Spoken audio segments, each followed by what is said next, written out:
So it is just a delight to have you all here today. My name is Amanda McMullen. I'm the president and CEO here at the New Bedford Whaling Museum, and I am honored to welcome you all to our Open Doors celebration. Thank you. We are so thrilled to be joined by so many of you from our community. I want to call out and acknowledge, though, the support of Senator Elizabeth Warren, who's represented by Elizabeth Texera, for joining us today. Along with Senator Warren, Senator Ed Markey, and Congressman Bill Keating, together the three played an instrumental role in 2024, getting the museum a $500,000 federal appropriation that will help transform our existing front entrance when we open our new space and expand our science education around the environment. So thank you to the three of them for their leadership. I am also honored to be joined by Mayor Jon Mitchell. Thank you for being here, John. Representative Tony Cabral and Representative Chris Hendricks, who is on his way. He and Tony and Senator Mark Montigny are just having a bit of a double booked morning, so I appreciate them all making a priority to be here. Representing Senator Montigny, who had a conflict, is Audra Riding, who will be here with us later today. And a huge shout out to Ward Councilor, New Bedford City Councilor, Derek Baptiste, for being with us today. Thank you, Derek. I, of course, want to acknowledge our capital campaign co-chairs, Wick Simmons and Doug Crocker. Thank you for your incredible leadership. Together since they were little boys running through the museum, and now here today propelling us forward with this vibrant vision. Thank you both for your extraordinary leadership. And you, our community of friends, members, supporters, neighbors, it means so much to have such a huge crowd out on the plaza, so thank you all for joining us. So the museum, if you're watching the news, we're having quite a moment. I don't know if you've noticed, but our visitation for the first 5 months of 2025 is the highest in the history of a 120-year plus organization. The highest visitation in the first 5 months. And it is running 18.5% ahead of last year's first 5 months, which was the previous high water mark. So an extraordinary response to what we're doing and the impact we're making. Our paid adult ticket category, which is the true indicator of operating performance, if you will, it is surging. And it clocks in at a whopping 51% ahead of pre-pandemic adult ticket sales. Incredible, incredible. And amazingly, to all of the elected officials here today, you need to hear this. The South Coast Community Rail is working. It is working. Our attendance from Boston zip codes for the same period of time since March 24th when it opened is up 92% from Boston zip codes to the museum. Thank you. People are rolling in, and our visitor experience team loves to tell the story that when someone gets here by the train and they walk over for the 10 or 15 minutes, they identify themselves immediately as someone who took the train. They want us to know, I came by the train, and I get in a great story. So the train is working. Importantly, because we are first and foremost here for education and discovery and learning, our students served this year are up 15%. So an incredible marker of our momentum. And we're thrilled to be here with you today to talk about our new Welcome and Exhibition Center that will be going up across, right behind me, across the street here, William Street, to keep our momentum going. This project, though, is more than just the statistics that I rattled off. And I want to share with you the human impact of why I believe, and we all believe, this project is so important. So all of you, raise your hands if you know about our high school apprentice program. Okay, good, good. So a youth development program for high school students in New Bedford. Every year we have a summer program, and they shadow members of our team. Our staff gets to spend a day showing kind of the ropes of what our day looks like to the apprentices. And several years ago, an apprentice named Hannah, she shadowed me for a day, and she got an eye-opening look at a CEO's schedule of a museum. And we were in my car racing around downtown, here, there, and everywhere. And in the course of the conversation, she said to me, well, where else have you worked? How did you get here? And so I started to tell her I had been, when I was in Boston, I was at the Old State House, the Isabella Stewart Gardner Museum, and then when I was in DC, I had been at the Smithsonian. And her mouth dropped, and she said, oh, I'll never get to Boston or DC. And I did what every single one of you would do. I launched into immediate pep talk. Yes, you will. The world is at your frontier, it's your horizon, endless, it's limitless, everything is in front of you. And while I think that some regard that sort of did a little bit of an impact for her, the bigger piece has been Hannah's story since. And knowing two things I can tell you for certain that happens, for that you'll know today, is the first is that Hannah just finished her freshman year at a college in Boston.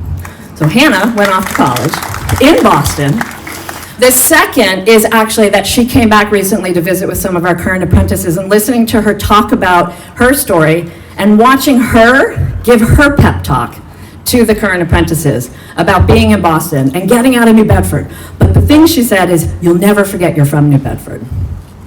And so quintessentially, this museum that was founded as the Region's Historical Society, our primary focus is always on building pride of place. New Bedford is an extraordinary city. The South Coast is an amazing region. And we were built for advancing that narrative. That's what this institution was founded to do. And so the final great outcome that I will tell you is that the conversation with Hannah stuck with me. And it stuck with every single person working on this project. From the Buildings and Grounds team led by Mark Schmid, to every trustee, to every volunteer, to every staff member, we know the important role this moment plays in building pride of place. And so you can be sure that the first traveling show that will be in our new Welcome and Exhibition Center is coming from the Smithsonian. It is already booked. That's great.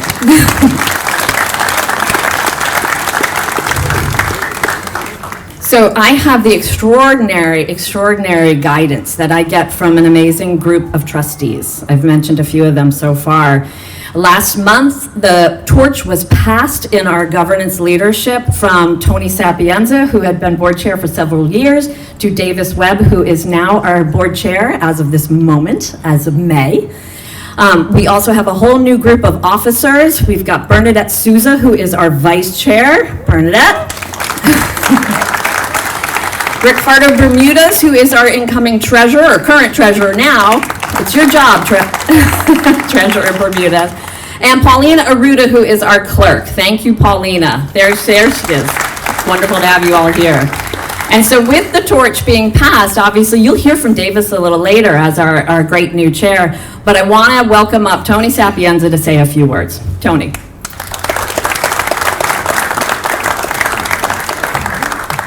Thank you, Amanda, and thank you. Just very briefly, what a wonderful day to be in New Bedford. So many great things happening here. Wind, rail, art, music, new housing, and some new restaurants as well. I believe in New Bedford and in this museum, and I know you all do too, or else you wouldn't be here today. I want to thank every one of you for your early support of this project and your role in moving the museum's new Welcome and Exhibition Center from a dream to a reality. It's my pleasure to introduce one of our great partners in this project, New Bedford Mayor Jon Mitchell.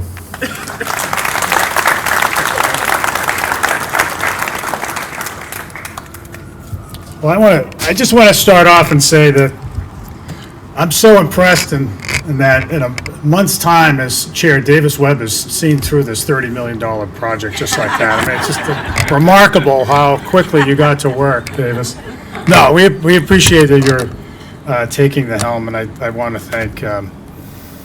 thank Tony for his leadership of not only this great institution but everything else he chairs, which is most of the nonprofit boards in the region. But still, but no, I really want to. I think the Old Dartmouth Historical Society really made a wise move in putting Tony at the helm at a time of great importance to the institution and the city. Right, I mean, I think you started off in the middle of the pandemic or just before, right? So tough time for the museum.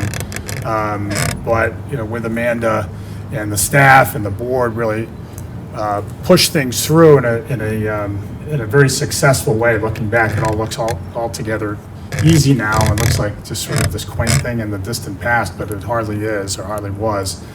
So, and now look at, we're standing here today to talk about this big project across the street. I want to thank Wick and Doug for their leadership of the Capitol campaign.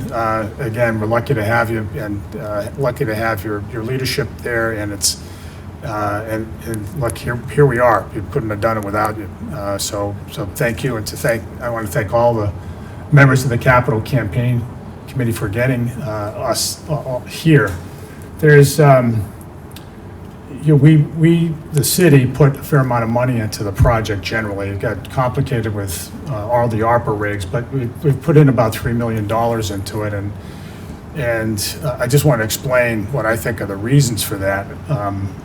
I've been part of the Whaling Museum for a long time, so I was an apprentice before, I guess, of sorts, before there was an apprentice program. I say this, people here in attendance have probably heard me say this because I can't help myself when I'm at events at the Whaling Museum, but I worked here in the summers. I was a custodian for 2 summers in high school, and so I know every nook and cranny, and if I were part of the apprenticeship program today, I would probably be dubbed the laziest apprentice there is. I knew, you know, that the San Francisco room was the best place to get away with a nap, and it's just been new. So, but I've always had, because of this long-standing connection, I've always had a huge affection for the place, but not just that, an appreciation for its role in the region as the repository, in effect, of its history, and a place that is so interwoven with its identity. And so that's really, to my mind, why this is so important today. I think there are lots of things that I would check off as being really terrific benefits of this new facility across the street. It's going to be a shot in the arm for the downtown. It's going to add foot traffic. It's going to increase stays at our hotels and patrons at our restaurants, and the volume of sales in our shops, etc. And altogether, that's important, and it all sort of adds up as we continue to build a whole lot more in the downtown. Like just this past week, we just resuscitated the Star Store. We just had a huge event with a tremendous donation to the Art Museum. We just opened up a wine bar just over the hill right here. And that's just this week. So a lot's happening right now. And so the economic development dimension of this is very important. The design dimension of this is really important too. We've strived in my time in office to hold everything that gets built here to high design standards, because we want, when you design something well, you're giving a gift to the future, and you're also making the place stronger. It's more distinct. There's the power of design, I think, is never really gotten its due as a tactic in urban redevelopment. If you build nice stuff, more people will build nice stuff, and everybody else will treasure the place, and people who visit the place will know that it's a place that cares about itself. And so this is a wonderful example, so prominent on William Street, and it really connects up, it really fills in what is now a broken street edge, but it's also going to be an architecturally distinct building by a first-rate group of architects who I think are here today. I don't know if the Silvetti's, you guys here? You guys must be here today. No? They're not. The architects themselves aren't. Well, as they should be. So I think it's really important in that respect.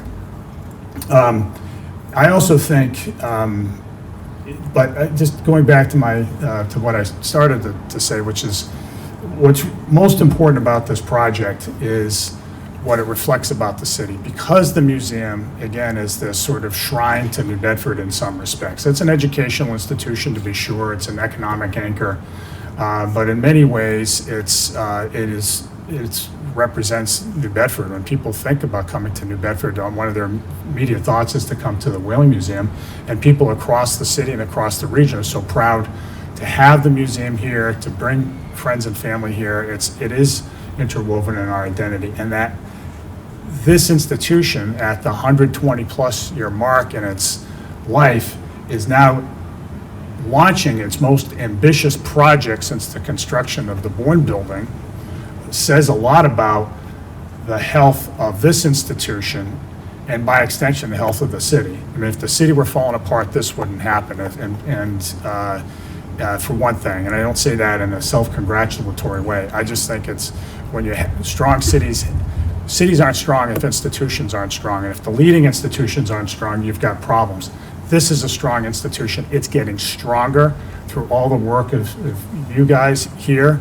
And so this is a moment really to be proud of what you've been able to contribute, not just to the life of this place, but to the life of the city.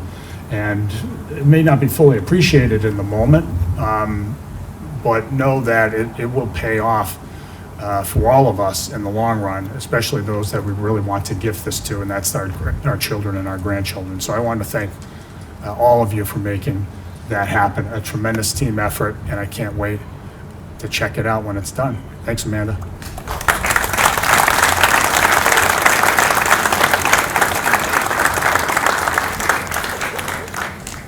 Thank you, Mayor Mitchell. That means a lot. Thank you. So we are represented at a state level by an extraordinary delegation. And Chair Cabral, how many times have we seen each other this week? I think this might be the third, fourth, maybe? I don't know. So we really benefit from extraordinary leadership at the State House and incredibly talented and effective leader in you, Chair Cabral. Would like to welcome you up to the podium to say a few words.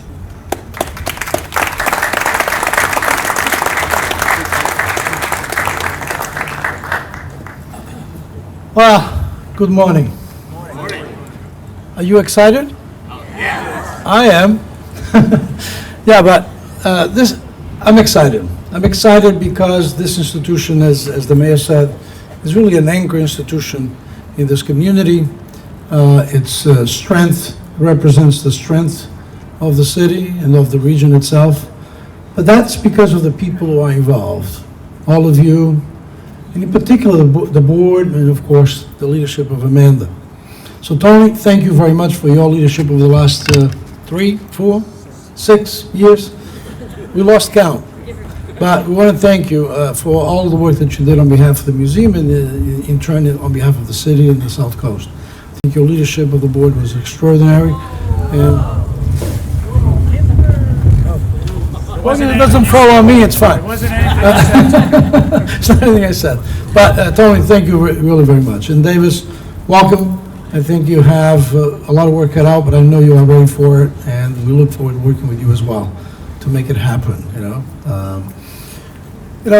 This institution has become a better and stronger institution the day that it decided to tell the story of everyone in this community that was involved in the success of the industry itself, right? And I was told recently, I don't know if it was yesterday or the day before, that the whalers, the ships when they used to leave New Bedford, they had very little crew, right? They had the captain, they had some of the other officials, and they had 6 carpenters on board. Figure out why they needed carpenters for voyages of 4 and 5 years, obviously. But where did they pick up the most of that crew?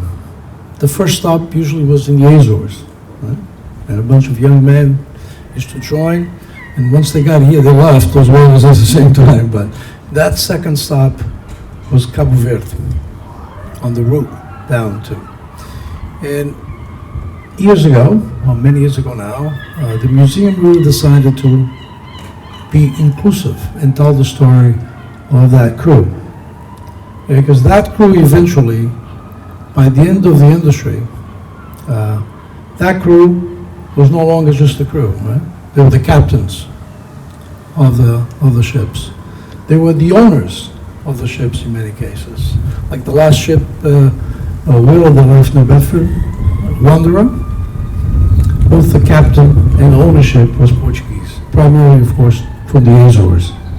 We are proud of that. I mean, I remember the first time that I walked into this institution many, many years ago, that story was not being told. Right? So I think the success today of this institution has a lot to do with that decision and that vision, and how the board and Amanda has carried that vision forward. And of course, to all your support. I mean, the museum has tremendous amounts of support, not only here, but throughout the South Coast and beyond. We are very grateful for that.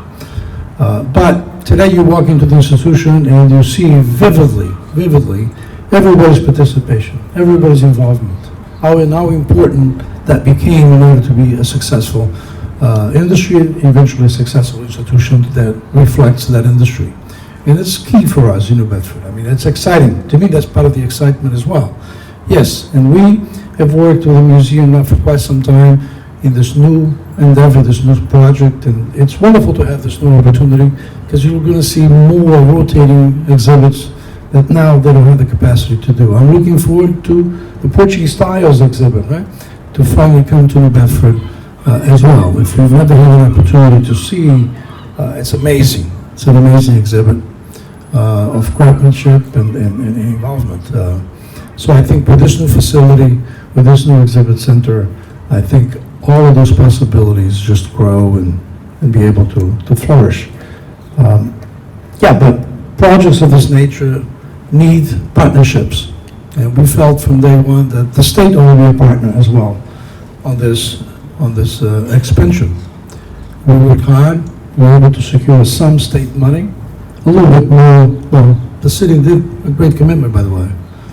And you ought to, the mayor and the city council ought to be really congratulated for the commitment that they did as well for this expansion in terms of the ARPA money. We tried to match that commitment. I think we went probably a little beyond that, but there's still some work to do to release that money. As late as back in May, we debated also a new sub-budget related to the fair share tax, if you will. I'll call it that.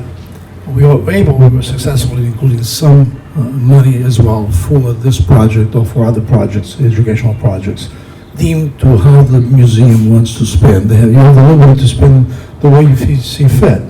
So it's been great working with Amanda, working with Tony, working with the board, to really making sure that the state is that full partner in this expansion. We think every major expansion or any major investment in the city and the South Coast, the state has been there as a partner and will continue to work. I mean, after all, I don't work for the state. I work for the people and the people of New Bedford, and that's what I go every day to Boston, making sure that the state is a partner in that, a partner with the people in this city and in this region. So I think we've been successful so far, and we will keep working on it, Amanda. But again, congratulations. I'm delighted to be here, and we'll keep working with you to make sure the state is that committed and is the partner that we need to be. Thank you.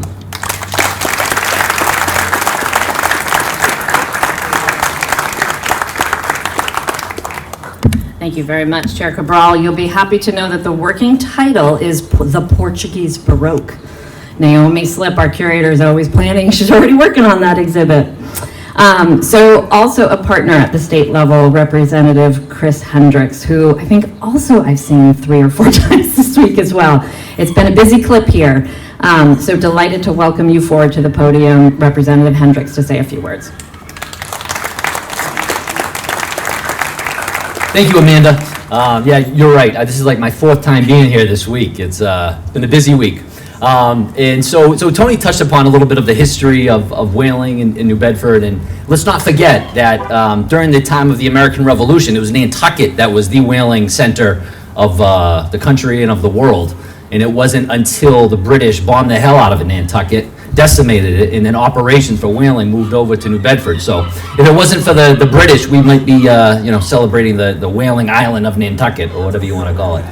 So we're really fortunate to have a history here, and we're really proud of that. I just want to say thank you to everyone involved in this expansion, this whole renovation. I've learned a lot, especially from Tony, all the stuff you mentioned about getting bond money, what what our duties are as state representatives to secure bond money.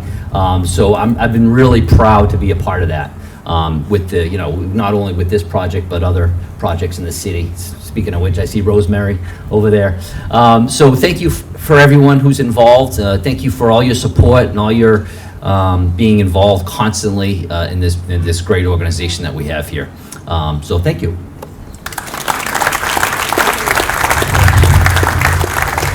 I don't know, Chris, this might be fighting words between New Bedford and Nantucket. I'm not sure if it's true. We also at a state level have extraordinary leadership, and I am so grateful for conversations with our ward councilor from the New Bedford City Council, Derek Baptiste. He really came in and wanted to learn about this project. And his exceptional leadership will carry us forward. So I'd like to invite Councilor Baptiste to say a few words.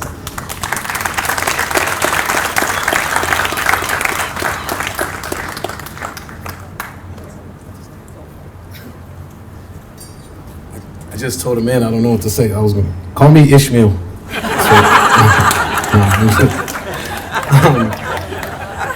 Thank you for inviting me today. You, your board, the guys that ran the Capitol campaign, everybody that was involved with making this place special.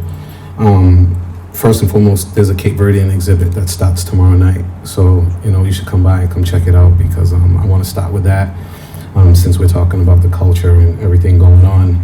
I think that, Rep. Cabral and Mayor Mitchell, and Representative Hendricks done like some amazing work throughout the city and the state, and I just want to commend them for all the work that they do and all the leadership that they provide for the city. First and foremost, I want to thank Amanda for just being patient with me to answer my emails, because sometimes I can be a buzzard with that. This building that's about to be built behind us is about to change the aesthetics of downtown in a positive way. When you go out into Boston and you go to these bigger cities and you see how they embrace art and culture, and you see how they embrace growth within their community to expand people's minds and horizons about the arts, this is going to be one of them places that's going to expand people and bring people in, make people feel inclusive. Coming from the city, I grew up right up the street, and I played around a lot of these streets. And when I was young, we used to come here on field trips, and it's crazy when you go outside the city and you hear how much love that people have for the Whaling Museum and come in here and the historic features of it. But a lot of people in New Bedford say, oh, it's just the Whaling Museum. And they still got that same old feeling of going on a field trip in 1992, in a bus and running around here like crazy, and not understanding how it's expanded and how much more diverse it's gotten over the years. We would never expect, me personally, I would never expect being younger, in my 20s, 30 years ago, thinking about how culturally diverse the Whaling Museum would be and how acceptable the Whaling Museum would be to the community.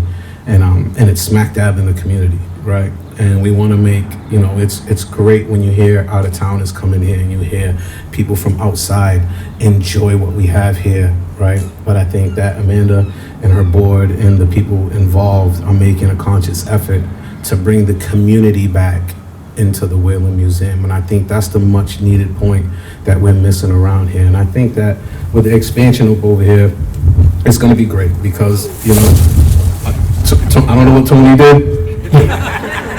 He shifted it this way, so don't go that way, come this way. It's okay. With the expansion coming in and it being wide open, and it's going to be there's going to be so much diversity that comes into this building. There's going to be so many people that come into the city. It's going to be bright. It's going to be energetic. It's going to have art all over the place. It's going to have people coming in space and feel comfortable in space. It's going to have young people from the city in here working to improve the city and improve what we have going on in the city. I think that, we talk about art and culture, and I see a lot of the people from tourism and a lot of people from the art community here. and we have such a grasp on art, and I think in culture, but some places have to get more on the culture part than just on the art part. And I think that that's where the Whaling Museum is growing to, and I commend Amanda for that's where she's bringing this bridge to, so that this can be the epicenter of the art and culture district, so people can come in here and it can help other people, it can help other businesses, it can help other artists, it can flourish the whole area and not just this one area, and not just restaurants, and not just and people's businesses where they're going to make that true money. It's going to show that people's passions mean something, and I think that that's where they're going with this. So I love to hear more. I love when I hear more about the creation of things. I love to hear about the expansion of New Bedford and how great New Bedford is. Like, because I love New Bedford. I'm not going anywhere unless I hit that Powerball. And I might have to buy an island somewhere and take off. Yeah, but anyway, I'm here to stay, right? Whether I'm going to be a city councilman or not. I grew up in the West End of New Bedford. I'm not moving anywhere from around here. You know, like, there's no title that will stop me from being a part of my community. The title might end, but my grasp and my love for the community and bringing more of our community into this building and bringing more of into the ward and people of this city of different cultures and different magnitudes, and bring them all here and see the history that they started up over here. A lot of the whaling, like Chris said, it was for the British, but if it wasn't for a bunch of Portuguese people and Cape Verdean immigrants, this wouldn't be in existence like this. So we want to have more of a representation too of that culture, and let them understand how their history has developed a lot of the history in New Bedford, and how their history is our history as well. So I thank you, Amanda, for everything that you've done.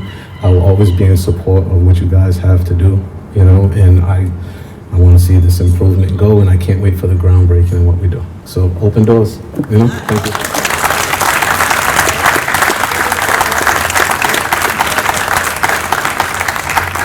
Right. To our round of applause to all the elected officials for their incredibly affirming thoughts. Thank you. You can see that the museum is in such extraordinarily good hands with this community. I heard people shout out to Rosemary from the Z, and so many community partners who are here. I see Erin Miranda from Whale, Jen, I'm not going to get all of you, so this is a dangerous road, but Pam Schwartz from the New Bedford Food Tour, Margot Saulnier from the EDC, and our creative strategist, the coolest title in the world, Ashley Payne from the city. I know I'm missing people. I saw Jen Smith from the park and Jan De Silva. And all of our neighbors and partners in lifting this city together. I want to thank you also for being here today. Thank you. And Audrey made it from Senator Montigny's office. Thank you, Audra, for being here. Another busy schedule, I know. Thank you. So we are ready to share with you this exciting milestone achievement and why we're all gathered today for what's to come, not only as you've heard, but what we've done and how we've gotten to this moment and how we're going to surge forward. As you heard, we had a change in leadership, and I have been delighted to be partnering with you, Davis Webb, as our new board chair. We're doing it, Davis. We're putting this over the finish line. I know it. So I'm excited to welcome Davis Webb to the podium here for a few words.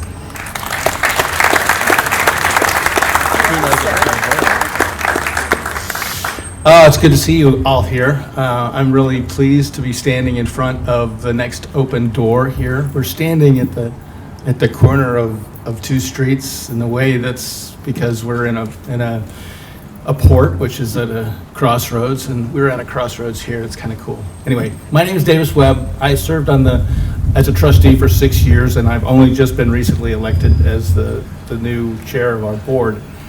I came to this museum when I was 8, the way many of the people who have helped raise money have, and it was a really cool thing back then. It's way cooler now, and it's because of a museum that I'm a little different than I could have been. I grew up liking whales better than dinosaurs. Everybody else liked dinosaurs. I like whales, Everybody else got sort of with my bent, wanted to be a gearhead. I wanted to be a sailor. You know, this is all because of this kind of museum, and it took me years to realize that a place like this is important, because I don't learn from textbooks. I don't learn from words about the stories that you just told. I learn from seeing artifacts. I need artifacts to go along. I need context to learn. And that's what a museum does. Artifacts gives you context. This is really cool. So that's why this is a great place.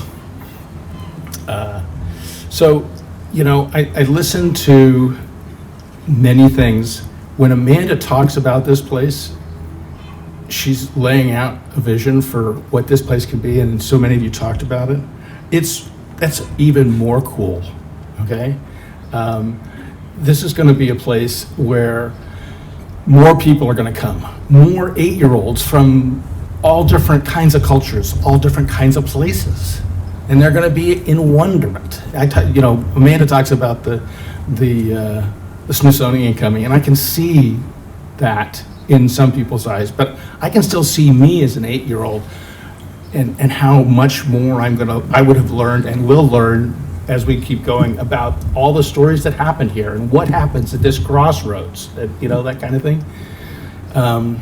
So I'm really excited. It's no wonder that, you know, I consider myself an example of our mission statement, you know, which is to ignite learning through art, history, science, and culture, all centered in an international port. I mean, that's what I've just been talking about. This is cool stuff. This is where this is so much of how I learned. And you know, so I'm a great, Jennifer and I, my wife, we love the fact that we're supporters and members of the museum, and we think, you know, the future is bright. We're excited about the future. You know, you guys must also think that. You're all here. We've raised $25.5 million. Thank you, guys, for doing that. That's over 2/3 of what we're going to need. You know, fractions. I'm a fraction guy, not a percentage guy. We've raised more than the $3 million that we wanted to for our endowment. So, you know, we've got a lot of momentum in what we've done. I'm excited to announce that we have a $2.5 million challenge grant that has been funded by 2 generous foundations that can carry us to the next steps. Please think about that. I think about it. My wife and I thought about it as I start looking back at, you know, or looking forward into my new role here. I said, you know, well, wait a second. This is a time to pause and think. And one of the things that we did was to pause and relook at our ability to contribute to this cause, and we made the determination that we could increase our pledge to this effort by over 20%. It was a good thing to go back and think about. I challenge you guys, yes, thank you, Mayor. I challenge you guys to go back and look to your own wherewithal. We you know, as an early donor, you got to see all kinds of good things set up. You led the way. You get the good feeling of seeing how pooled money works together. Take a few moments and think about yourself, to recommit yourself to help us finish this journey. I just want to end with the, you know, that's an ask. I acknowledge that that's an ask, but I want you to go away from here thinking that I didn't just ask you to think about stuff. I want you to think about just how important you have been to getting us here, and to know just how grateful each of us are and should be to each other for what we've done here so far today. And thank you.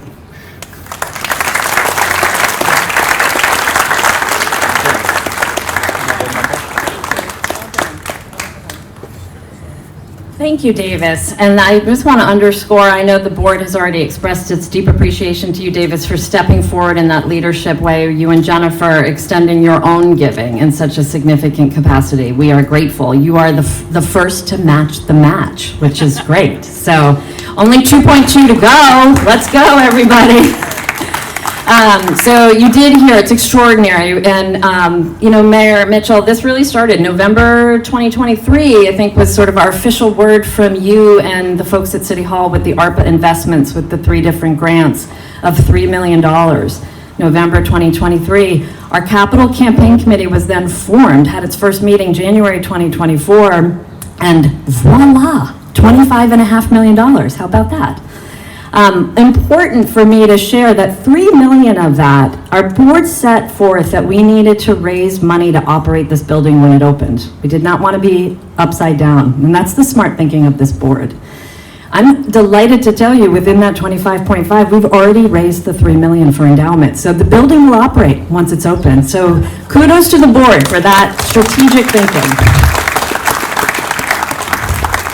And so what we want to do now, as you all have been so instrumental in helping us to unlock and open our first door, and I promise you I did not script the school children coming from the National Park. They've split between us, Jen Smith and Jan Silva. They've half of the morning at the National Park, and then they're coming over here. But that's just an example of the activity at this museum and in this National Park always. Right back at you, Jen. So what we want to do right now, we're gonna move the podium out of the way. Mayor Mitchell and I are gonna ceremonially open the front doors here that you all have unlocked. I'm gonna invite, whoa, I'm not gonna do that. How about that? I just take direction from Beatrice. She said, move out in front so we can move the podium. So I moved out in front so we can move the podium. So I would like to ask all of our elected officials as well to join Mayor Mitchell, myself, Davis, Tony, Doug and Wick. Please come up as well to celebrate. You'll see it'll be me and the guys opening the front door here. So just give us a moment.